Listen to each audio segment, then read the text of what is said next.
My name is Bruce Robertson and I'm Operations Manager for the Dakota Hotel Group. I'm ultimately responsible for the guest experience. The general managers of the hotels report into myself, and the other dimension to my role is I oversee all construction and design for the new hotels as they go forward. So it's two different disciplines, but it keeps it very interesting. I'm a graduate engineer, and while I was at university I worked with Ken McCulloch at One Devonshire Gardens as a porter, carried the bags, and it was purely part-time. And I would always make sure that I was on a late shift followed by an early shift, because if one guest was in there just for one night, I'd be the person that met them in the street, took them up into their room and collected their luggage and everything in between. If they were wanting to book a restaurant or needed a taxi, I'd be their point of contact. So they'd have the impression that I was the only person working there. Ken McCulloch called us to oversee the construction and the refit of a hotel in Monaco. So I didn't need much convincing to go down to Monaco. And effectively that was that. I oversaw the construction in Monaco, spent a year and a bit doing that. And then waiting for the next project, I got involved in hotel operations. The pressure just after opening Monaco, and then we were straight into the Grand Prix. So it was full on.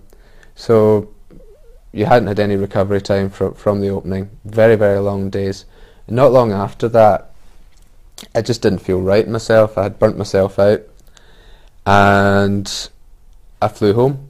And I'm embarrassed to admit, I flew home, phoned our chairman from Heathrow at 7 o'clock on a Sunday morning, and said that I can't cope, I've had enough. A couple of days later, I got a phone call, and it's our chairman, and he says, how are you feeling? Would you like to meet for lunch? And I said, well, where are you? He'd come over to Scotland. And then my sense of not feeling valued evaporated instantly. That's when I realised, no, you can't do it on your own. You've got to take care of good people when you see them. And that stood me in very good stead. That there's really a strong core to the business now, and there's an awful lot of trust and mutual respect. And I think a lot of that came from the way Ken McCulloch treated me when I'd got to the end of my tether. I'm from Drumchapel in Glasgow, which is a colourful area, but it's certainly not renowned for its shellfish either. So I didn't have the breadth of knowledge, but I had a thirst for it. My father's a shopkeeper. I lived above the shop, and it was almost an assumption that I was going to be a shopkeeper. It appeals to my nature to be involved in sharing knowledge and teaching. But a teacher I spoke to at the time actually gave me great advice in that he said, look, you can always convert a vocational degree to a teaching qualification, whereas at 17 or 18 you make that choice of being teaching.